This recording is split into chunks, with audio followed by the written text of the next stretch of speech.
and just throw it in the chat. I'll keep that open before we get started. So what would be helpful, because I typically want to make sure I'm speaking to the audience that's out there, if you throw in the chat window your role in your current school, job, whatever, to help, just so that I know who's on the other end.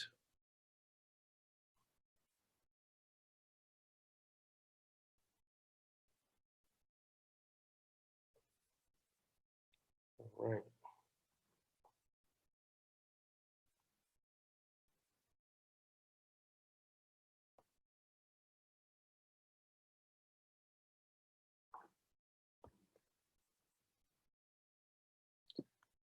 So we got teachers, we have central office folks, good stuff.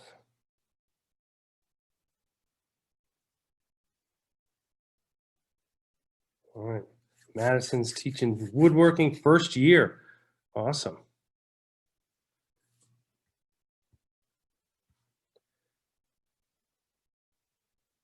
Ooh, so we got the full gamut. We have teachers, we got administrators, we have related service. I like it. So we are going to get started. And like I said, I want to make sure every one of the virtual events are different and people's comfort levels are different. And I know a lot of, from the other sessions, participants, a good portion of the participants are either know each other or are connected. So feel free to unmute through the entire thing and ask questions, not to each other over Zoom. That could get a little tricky. Just text back channel if you're making fun of me. Don't do it on the Zoom. But feel free to connect, throw things out. And if this isn't hitting the mark, feel free to say, hey, I want to know more about this, or I disagree. It's about having a conversation. I don't think we do enough of that when we are in our current profession. So we are going to get started. I just want to make sure, just one more time before we get started, somebody can hear the conversation. Yes? No? We can hear. Okay. Whew. This was like the screen that I'm supposed to ask. Can you hear? You can use the raise your hand feature. For now, I'm just going to leave the chat open. And if you have questions, you can either throw it in the chat or just ask away. And same with if you want to throw in any of your connection material into the chat, Instagram, Twitter, whatever it is you want, feel free. So these are kind of the preloaded slides. You've probably seen some of these throughout the day. Here you go. Here's your credit. Make sure you get your credit here. You get certificates at the end. I have no clue how any of this works. So I'm probably the last person to ask about the in-district things, but I'm sure you'll get flooded with emails to make sure that you get what you need, because that's important. This is kind of breaking down the credits. Again, I just want to make sure that you have this information. I don't know, as an out-of-district presenter, I don't know really much about it, but I'm glad. I'm happy as a district leader and someone who facilitates professional development that this is part of the day, because I think it's important to ensure that people who are staff that put their time in get back what they were something for that. These are some of the standards that we're going to be looking at. We're really going to be diving into the leadership of technology, and not technology is going to be very as counterintuitive as it seems, a very small piece of this, because when we focus on that singular technology, I think we're missing too much, and we separate the leadership side of it. So we're going to do a lot of combining. So I asked you to throw your kind of roles in there. So for me, I was a teacher, just so that you know the lens that I'm going to be coming from. I've lived and gone to school entirely in Massachusetts. I'm in Massachusetts right now. I taught in 3rd and 5th grade in Pittsfield, where I grew up. And then I was a principal in 2 different districts in Attleboro and Natick. And after attending Boston College, I went to Central Office Administrator, and I was the Director of Digital Learning and Innovation in Milford, and now the Director of Curriculum Instruction in Leicester, and that's where I sit right now. in Leicester High School. So the lens that I'm going to bring this to you, I'm just going to throw my phone here to keep track of the time because I don't have it on the screen, is really from that school leadership lens with some district in there, just to loop it in so that you know where it's coming from. And like I said, if you have questions or whatever, ask away. The other incredibly difficult thing to do is plan a professional development for people you don't know and don't know how many will come. So if there's something that you want to hear more about, happy to go in deeper, or if it's something that's not fitting your needs, just let me know, because I don't want to just blab here. I'm literally looking at the screen. I can't see anybody now once I went to full screen so that you can see it larger. So I'm essentially having a conversation with myself with slides that I know because I put them together. So if there's something you need, speak up, or you're going to get the Matt Joseph monologue for about 35 more minutes. So feel free to really engage in what we're doing if it fits or suits you. So as we start, one of the things I wanted to talk about and share is building teams. Now, this quote, I liked this before March, and now I like it even more. When we talk about building our teams, especially coming back to a school that might be in your living room, that we have to continue to move forward, and how are we going to progress forward in our current reality, in our current system. Although I also like to talk about when building teams is just because you are in the same grade level, just because you're in the same school, doesn't make you a team. One of the words I hate the most in our profession is PLC. Not the actual theory of what a professional learning community is, because I think it has incredible impact. But just because you sit in the same room doesn't mean you're a PLC. You have to look at student work. You have to look at strategies. You have to progress forward. So we form those teams through leadership. And as a former building principal and a current district leader, I like to work from the middle, meaning there's some people I'm going to have to pull along, and there's some people I want to push to let fly in this role. So I'm hoping some of these strategies today allow you to do that. So I'm going to break down a few different things. First, leadership and leaders. I think they're incredibly different. I think some are the same, but they can be different, because the big part of being a leader is having leadership qualities and strategies. And I think that's about action. I think leadership is about action, not about position. Yes, there's positional leadership, but if you don't have the strategies, then nobody's following you and you're just kind of walking alone. So we're going to dive into some of those strategies. Again, I'm from the Boston area, so we have some people I think are leaders, especially right in the middle, that these folks in their capacity are leaders. We talk about them as leaders. However, and I try to not use real people for this slide, but there's also other leaders, right? Like there's leaders out there that aren't necessarily somebody you would want as your building principal or your supervisor or standing up and delivering the plan to return to school. So sometimes we talk about leaders without talking about the leadership qualities and strategies. And that's what we're going to talk about today, the actions of being an innovative leader. And that's going to come through the way people build teams, the way initiatives are delivered, and moving forward. So the session I did this morning, or was intending to do this morning, I had a family emergency, but I'm back now, is really going from compliance to cognitive learning. What are we doing as leaders to allow our learners to create, to transfer learning? And no matter where it is, learning doesn't stop just because buildings are closed. It makes it incredibly harder, but we can still allow students to create things. So my hope for you today is that you can take away, in our 50 minutes together, a little bit less now, one new strategy, and you implement it. You're here for the entire day. You're going to get ideas. You're going to get so many things. And if you try to do them all, then it's not going to work. Find some that fit and resonate with you. Maybe it's something from our time together. Maybe it's not.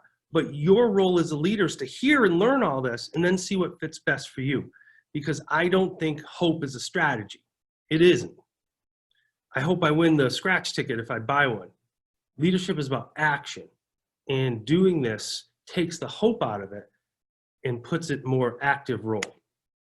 Feel free to share today if you want to tweet out, if you want to contribute, if there's something you like today, something you disagree with, throw it out there and we can chat and really talk about it.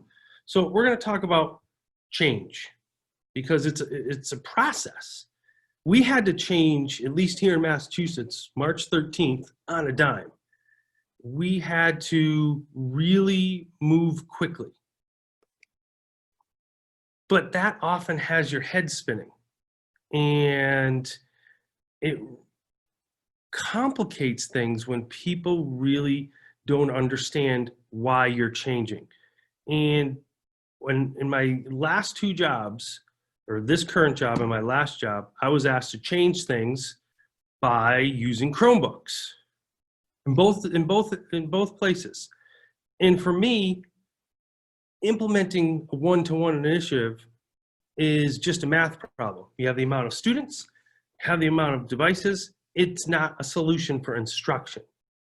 It is just a math problem. So I'm going to talk about my big three beliefs, and then I'm going to unshare because I want to connect with each one of you. A few things I talk about.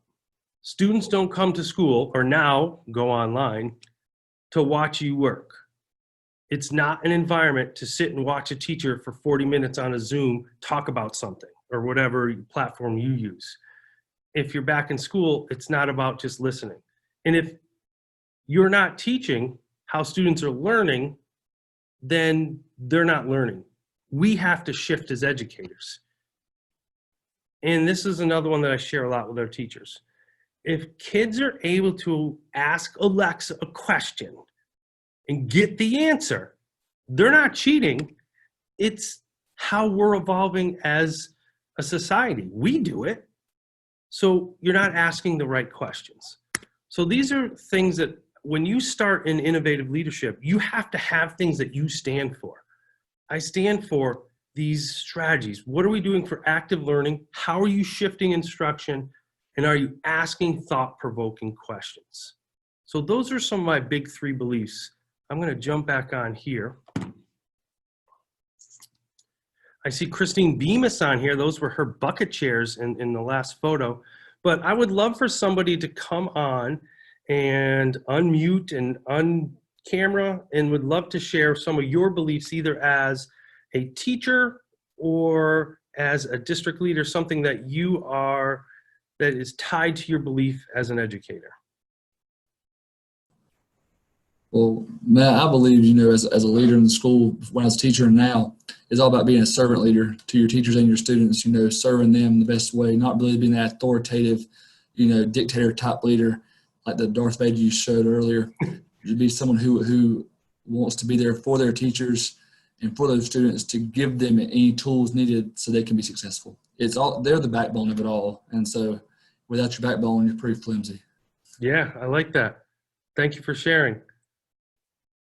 Anyone else want to jump in to share kind of what their beliefs are as teachers?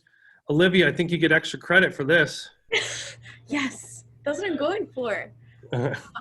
So I always start with we're a family in here, and to build the relationship piece with everybody, I think that's the most important. You have to have trust and build on that.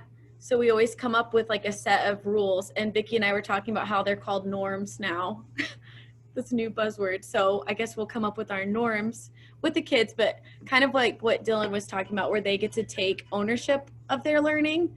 And we just kind of build it from there. Awesome. All right. Thank you. So we're going to be, and again, if you have things, feel free to jump back on, pop on. So these are the three that I talked about. So we did that.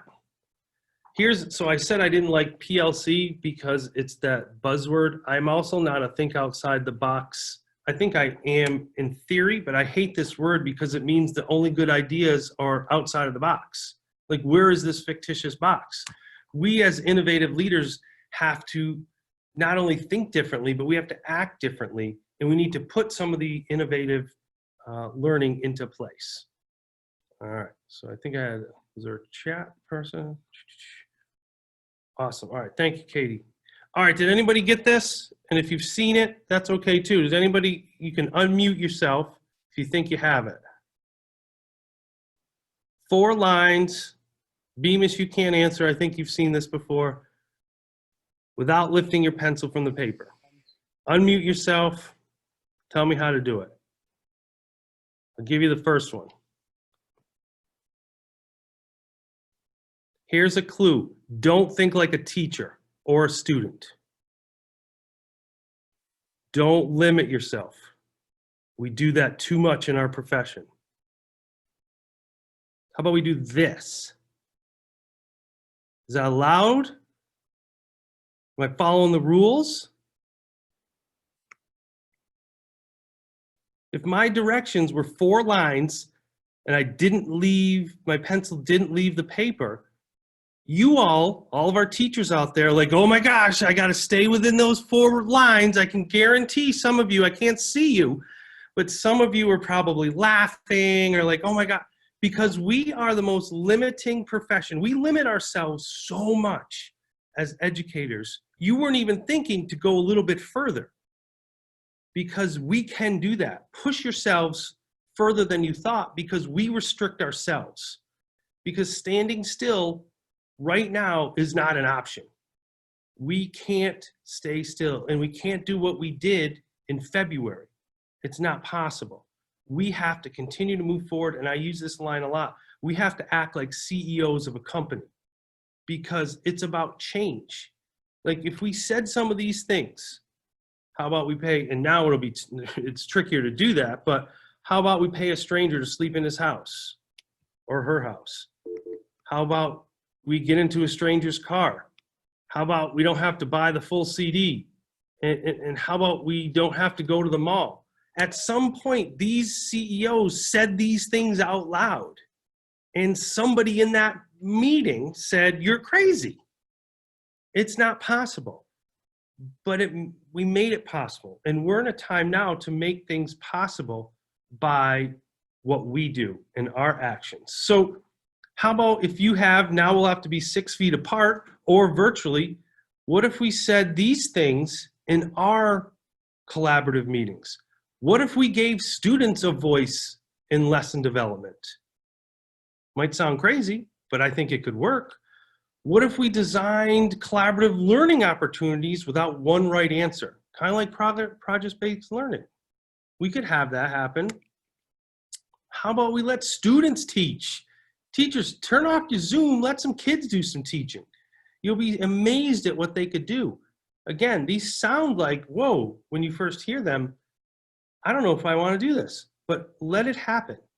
What if we launched, instead of those 5-paragraph essays we for some reason do every month, why don't we create blogs? Why don't we let students create a classroom assignment? Let students write. We're working way too hard, teachers. Let the students do some of this. What if instead of that digital worksheet, we let students create a talk show and they could be the host of their own show and that's their assessment? I mean, anyone who's part of the Google environment has a YouTube channel. We could do this. So taking these innovative learning strategies, taking risks, that's when you get into innovative leadership. That's where the innovation part comes in. It's not about stuff. It's not about computers. It's the way you're thinking differently. So how are you going to define innovative leadership?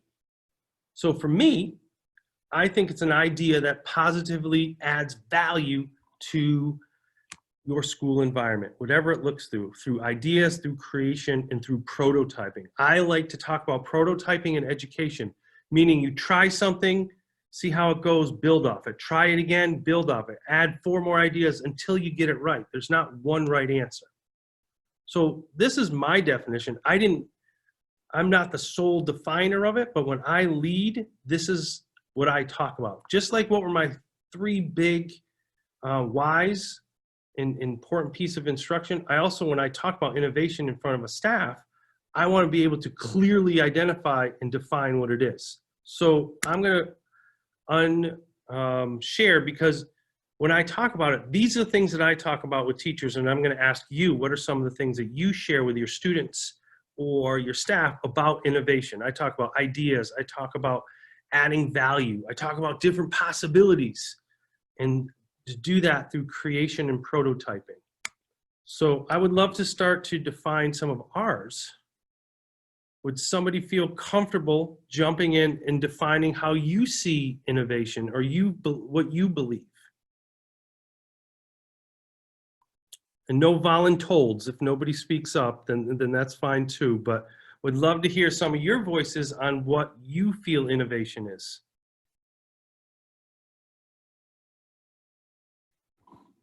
All right, I take that back. I take that back. I am going to voluntold the one person I do know on here. So Christine Bemis is a 2nd grade teacher in Massachusetts. And Christine, can you unmute and talk about how you had a author series talk to your class virtually? Sure. Hi, everybody. I'm off the video because I have a house full of children right now. So I'm just happy to be here. So what did we do? I met a great author on Twitter, Jeff Kubiak, who wrote One Drop of Kindness. And Maggie Faye, right?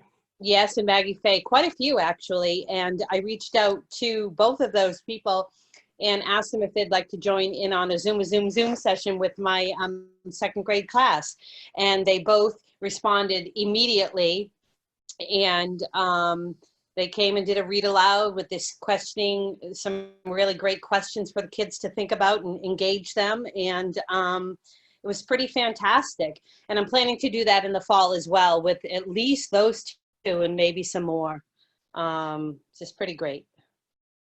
Awesome. So thanks for joining in. You know, so Christine loves when she joins in, because you never know. When I was down in Texas speaking, it was like a hybrid conference. And she had a question on the Zoom, so I just called her and put her on the microphone. So it's good times. I'm surprised she still comes back to these. But that's an example of doing things differently in the scope of education, connecting with people on social media. 2 authors and multiple ones called in, did the Zoom class, read to her class. This is how we have to shift in our profession and continue to move forward and think differently. If you had said that in February, people would like, who would do that? You mean someone that's going to be on a computer screen and read to kids and they're going to watch it like TV? Way too much screen time. No. And then, you know, those principals will storm out with their suit and ties, like, can't do that. Read aloud, our library books only, whatever it is. Except for Dylan, he's awesome. So make sure we think about what we're doing and being mindful. So a couple things I wanted to dive into. So when we talk about innovation in 21st century skills, it's not a thing. It's not an MCAS test, or whatever your state test is. It's not a checkbox. It's how are we taking thinking skills and transferring those thinking skills so that students can apply their learning in what they're doing. Oh, sorry, Christine, please don't kill me. She just texted me that she's really mad. Oh, well. This is part of the fun of joining in. So one of the things is when you do that, you have to have the students have that intrinsic piece to be motivated and complete the work themselves. So I won't unshare just so we go back and forth. I'm going to talk, 3 people, if you could, just unmute and say, what would you see in an awesome classroom? Or an awesome virtual space? Teamwork. Oh, that's Teamwork. exactly what I was going to say, Olivia. Teamwork. Vicky said it. We're such a good team. All right, we got teamwork. But it's also like not just, I mean, we can all throw around phrases about how teamwork's so great, but unless your team is actually living it and breathing it and all working together. All right, see now I'm going to just use this for example, because I like this And I know we're short on time because I'd love to just chat with you all day. We have about a half hour left, or 20 minutes. It's 1:50. So first you threw out the buzzword you'd see in every educational magazine, teamwork, and that's awesome. But then when you start to go from a good classroom, which would have teamwork, you go to an awesome classroom, which would define the strategies of what teamwork is. And you started to go there. And if I let you go long, you probably would have talked about the collaboration and shared accountability and different things. And that's the piece of going from a good classroom to an awesome classroom. You just did it live. You threw out the buzzword, which is a good classroom. And then you kind of realized, all right, we got a great audience here. I'm going to go deeper. And you pushed yourself to dig it and identify the strategies. That's awesome. So I think in a good classroom, or a good environment, virtual, you as teachers disseminate information, students learn it, they understand it, then you assess them. Kind of good classroom, good structure. And as a principal, if I was evaluating this teacher, that was pretty good. But in my opinion, when I think of awesome, I think we add the word transfer. I take out assessment. Not that we shouldn't assess them, we assess them every step of the way. This is the prototyping.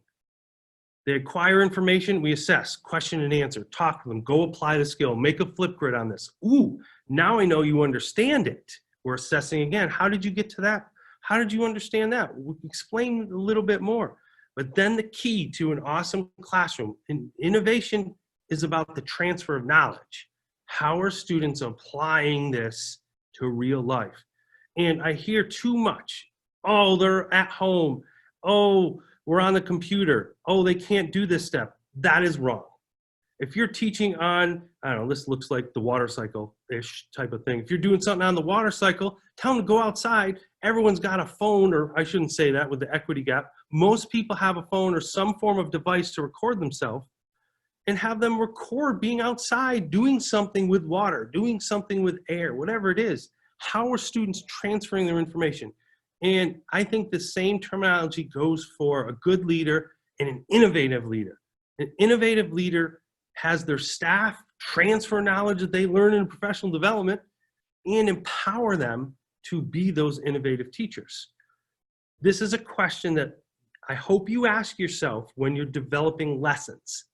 It's one that I ask myself when I deliver professional development, even here. Am I doing something? If any of you, I've written some articles and some books, and one of the things I always ask myself, can you take something from here? I said at the beginning, and apply it. Can you take something and apply it, but can you do it independently? Because if you call me, or you're like, you need someone over your shoulder telling you, I didn't really teach you, I kind of guided you in the right direction. But if you can't transfer that skill independently, then you're not teaching the students, you're just helping them get to a place that they feel comfortable asking you how to do the next step. That's where it becomes awesome, is when students can independently transfer learning. The other thing when we talk about innovation, we get thinking and difficult. We think of them as the same, and they're really not. It's, for me, I probably couldn't rattle off the top of my head right now the 50 states. I bet I could get close and be super boring for you to watch me do it. But it's not necessarily difficult if I study it for a little bit. Had no thinking skills, zero thinking skills. I just had to remember it. Thinking is when you would ask me to apply something about one of the states that I learned. So with that same theory, 3 Little Pigs and 12 Angry Men are the same level of thinking. If you ask the appropriate grade level to explain to me the 3 Little Pigs and explain to me 12 Angry Men if you're in high school English, all you're doing is asking students to read something, regurgitate some questions. Didn't add any thinking to it if you don't add follow-up questions, if you don't have them apply learning. And deeper thinking is a direct relationship to independence, and how are we going to do that? And I think you were going to talk about, when you were going into teamwork, how you were going to create that team and allow the team to run on their own. And that's where that independence comes in, because as we look, and this is going to be key as we start school, and most of us that are watching aren't going to start school with children physically in front of them. How are you promoting thinking skills?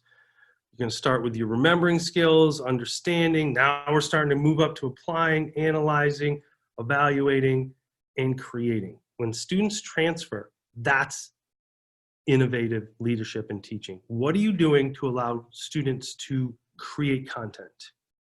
Through Flipgrid, through Padlet, Edpuzzle, video. What are you doing to have students? And when you're assigning something digitally, is it just so that they remember it, or are they creating something on their own? You have to do this through transfer of learning, questioning, student-led discussion. You can do this virtually. Talk about, start about thinking skills. So this isn't the greatest avenue to have this professional development, but I couldn't get into the strategies without setting a foundation. So how do we do this? So the first half was kind of the foundation, the importance. Why are we doing this? Why am I blabbing in the guidance office at the high school to mostly people I don't know? It's because I believe in this. I believe in when we lead, and everyone in the school is a leader if you go by the mindset that leadership is action, not position. How are we going to act differently when our students come back, however they come back? On the screen, in person, or wherever that may be. So we got to think about it. If we're going to think about it as a startup CEO, we got to think about it as a foundation. What is our foundation for innovation? Well, that's your culture. You talked about teamwork. We talked about a couple other things. How are you creating a culture in what you're doing? So one of the things that I like to do to build an innovative culture, and I'm going to unmute in a minute to talk about maybe some of the things you're doing, I like to celebrate attempts. I love to see kids trying things. I love to see kids prototyping, building, and celebrating their effort. Because when you celebrate effort, the kids will continue to try. If you only celebrate when they get something finished, then students expect something only at the end. So for me to start building an innovative culture in your school, in your classroom, and over celebrate at the beginning, but then celebrate attempts because it promotes high expectations. So to do that, and then I'm going to unmute, I try to focus on the students, focus on what problems that the students are trying to solve, because as they solve the problems, they are attempting, they are prototyping, they're trying things. They can't do this in the remembering phase. That's why we started with that. You can't try to remember. You either remember or you don't remember. There's really no kind of halfway. So if we're not in the creating phase, how can we celebrate attempts? So how many, when you were in the classroom, I just like to use this, how many had this pull down screen? In some point you've seen this. And you've seen that little bitty like string there, right? Well, that's a $5,000 string. Yep, costs $5,000. Not that string doesn't, but what problem that string is solving is you pull that thing down because it's too high to reach. Well, when you don't have the string, your tech director spends $5,000 on an automatic screen and you push the little button, the screen comes down. Then it breaks and it costs you another $5,000. So find out the problem you're solving, because sometimes the little string is all you need. Don't outthink the room. Don't overthink. And then the last thing in an innovative culture is, are the ideas aligned with the mission of the school? So you can be an incredible idea person in your classroom, but if it goes against what your school improvement plan or your school goal is, then you're then the outlier of the school, not the innovator of your school. So what are some of the things, I'm going to unmute here or unshare. What are some of the things that you're doing to create excitement, innovation as we start back school and possibly, or for everyone here, a virtual environment?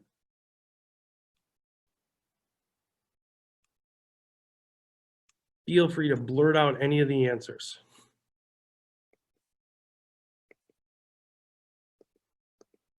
No one's doing anything. They're just hoping that kids come back. Okay, we got you. Nice.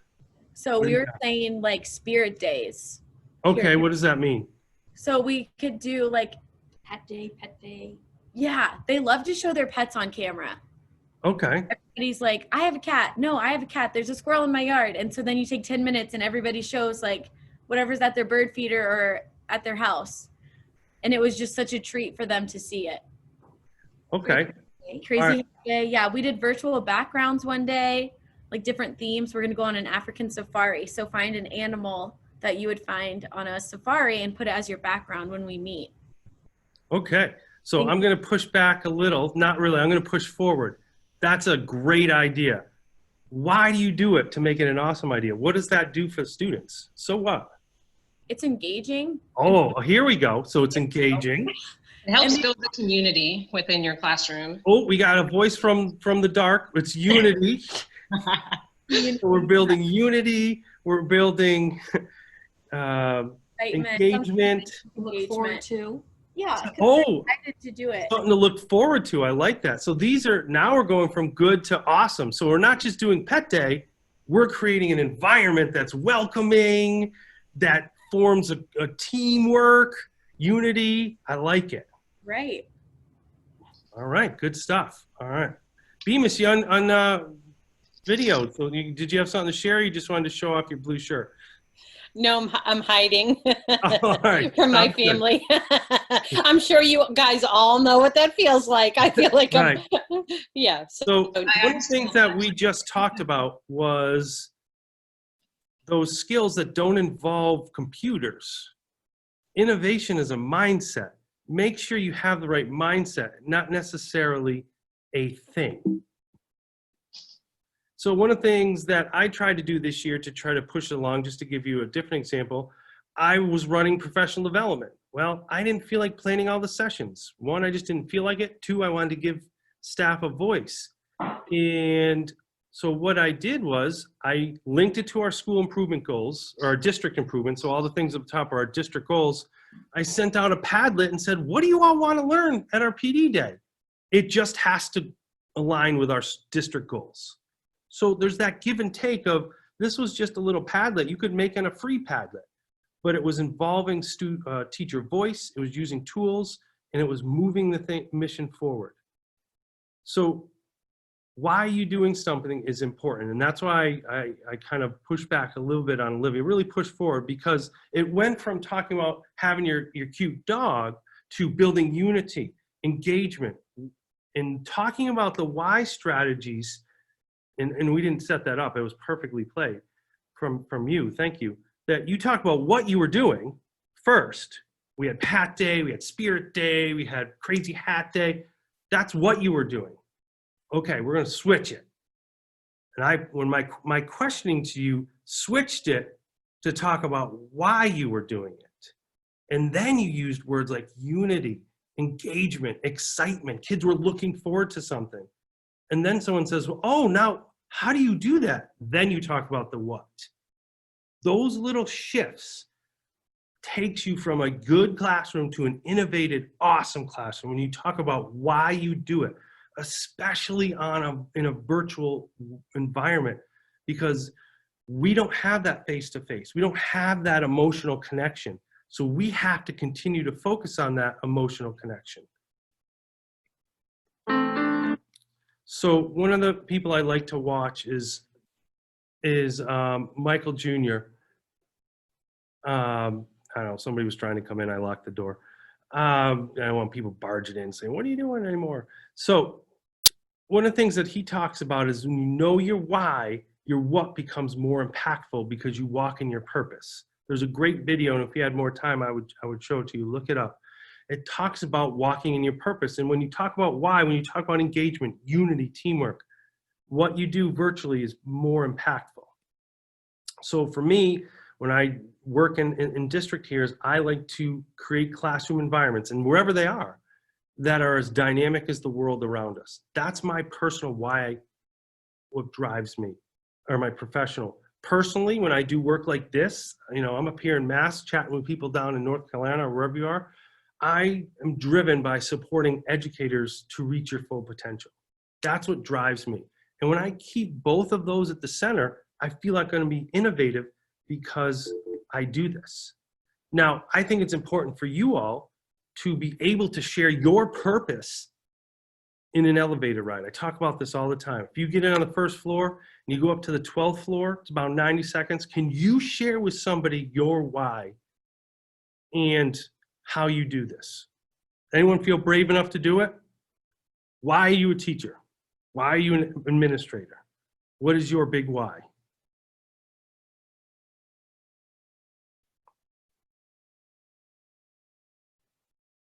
All right. If right now this is something that to not unmute and not share, that's your takeaway. That's your exit ticket. That work on this, because this is something that'll drive the foundation of what you do and your innovation. The other thing I talk about, when you are an innovative leader or innovative teacher, what is your role in the innovation?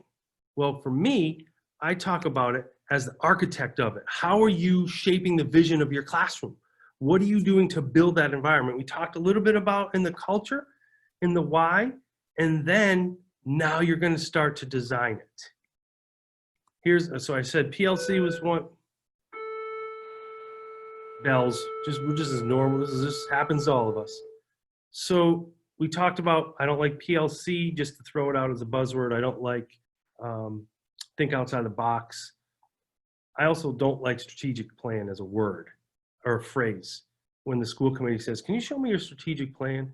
I hate strategic plan because unless someone says, show me your dumb plan, why do you need the word strategic? Like, of course it's going to be strategic or it's just crummy. So I don't like to use a strategic plan because I think every plan has goals, action steps. It's implied. You don't need strategic. I actually like to talk about blueprint for success. We talked about why you do it, talked about the design to have vision. Now, set goals, create an action plan, put it into action, and reflect on it. As a teacher, don't just throw computer stuff, innovation. We're going to do innovation. Go search for websites. Plan it out. Know what you're going to, know what your students are going to learn.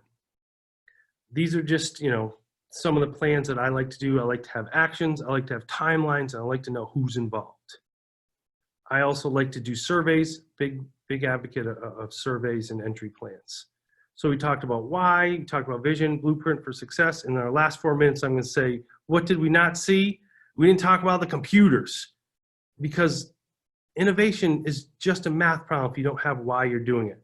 Start with the culture, because sometimes innovation looks like this, or it looks like this. We can do better. We can do better than the Michael's store or the Hanger innovation.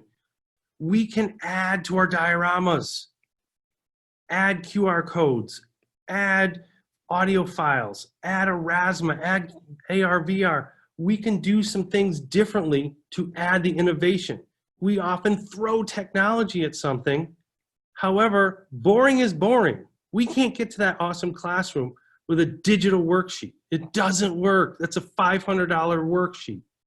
We have to do better than that. We get stuck in the wow factor. Wow, YouTube is awesome. Wow, laptops, Kahoot, social media. If you take nothing away from this and you're watching as a teacher, please never start a lesson like this. What am I going to do with Flipgrid today? What am I going to do with YouTube today? Why are you doing it? Match the learning with the tools. Know what's out there, match the tools. So I put some tools for you. If you take a picture of that, or the Bitly Active Learn tools, there's some tools that I really like to be innovative, and it's just a Google spreadsheet, a Google Doc, Google presentation that has some strategies that I like. So for me, innovation doesn't start with the tools. It starts with the culture of innovation. Why are you doing something? What is your vision for doing it? How did you create the blueprint for success? Then you bring in the innovation tools so that you match those things so that you can fully maximize what you're doing. I also think be efficient. I'm going to upload this because I want to make sure you have it. I think you need to be efficient as well. If we're not efficient, we're just kind of wasting time. So I'm going to skip to the end. I like this part, not the dancing star. But what are the actions that you're doing to be high impact and low effort. I don't mean be lazy. I'm saying that you can do strategies that have a high impact on your classroom and you don't have to spend 7 hours planning it. This is what learning is going to look like now. And over the next 20 years, it's going to evolve even more. What are we going to do? So what? You sat here for 50 minutes. What are you going to do with it? So here are some of the things that we talked about today. Here are some of the things that I hope that you take away. We're right up against it, but if you have questions, I'm going to unmute. I'm also going to upload this to Sketch as well. Or if you just want it, if you fill out that form on the right, I'll just email it to you if it's easier for you. All right. No, I don't want to share. So in our last 2 minutes, I didn't know. Oh, that's a cool picture, Vicki. If anyone had any questions, if there's anything you wanted to share, if there's anything you think I missed that you wanted to hear about, turn it over to all of you.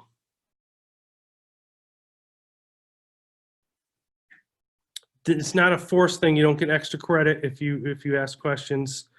Oh, I forgot this slide. Hold on. I want to make sure. Thank you to the sponsors. These are all the sponsors. These are great. So thank you for all of our sponsors. And this essentially just says the same thing that was at the beginning. I'm going to post all the resources on Sketch, and you'll get credits for doing the thing at the beginning. I'm sure you'll get emails about that. So in our last 1 minute, any last questions, last takeaways? If I want to be true to myself, that learning is about transfer, if I would love for somebody to share something that they have as a takeaway, that means you're actually listening and not having your camera off, playing solitaire, and just getting the credit. This man's playing Galaga. Whatever it is, maybe it's on your second screen. Yeah. One thing is the whole what is your why that took away. I was talking to my other assistant principal just a second ago. Just when we do our PD at school level, we need to really enforce, why are you Zooming? Why are you going to do Zooming? Why are you going to do this? Teachers need to, and I need to, as a check for me, why am I using the tool I'm using? What's the purpose of it all?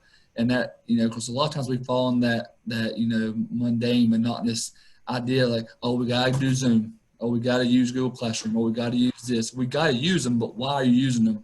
And what's making it effective? Right, and what is the purpose of it at the end? I would have loved to rather been in North Carolina right now and hanging out with all you folks, but we can't do it. So we needed that purpose right now to do that. And some of the times I've done these, we've never used the presentation because I don't like seeing people, but I wanted to make sure you had takeaways as well. Awesome.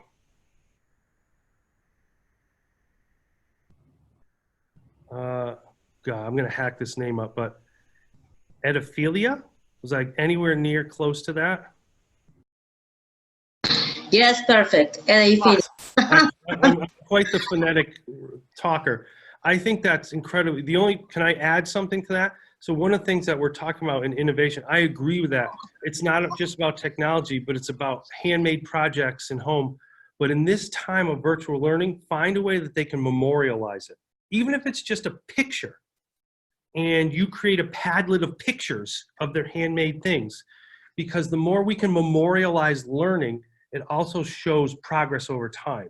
So I agree with you that the handmade projects in their own presentations are incredibly important, and just make sure that we memorialize them in some way. Awesome. Well, I don't know what anyone's schedule is. I totally didn't pay attention to probably the things that were important. I think something must start at like 2. So I don't want to hold you. So if you have questions, feel free to shoot me a note. I'm going to put my email here. Shoot me a note, connect on Twitter, and I thank you all for tuning in, and I will post this on Sketch as soon as I open the door for the person who's waiting to talk to me for 10 minutes now. Probably our tech director. What are you doing? Who knows? So everyone have a great day and have a great rest of the sessions. Thanks. Thank you. Thanks. See you.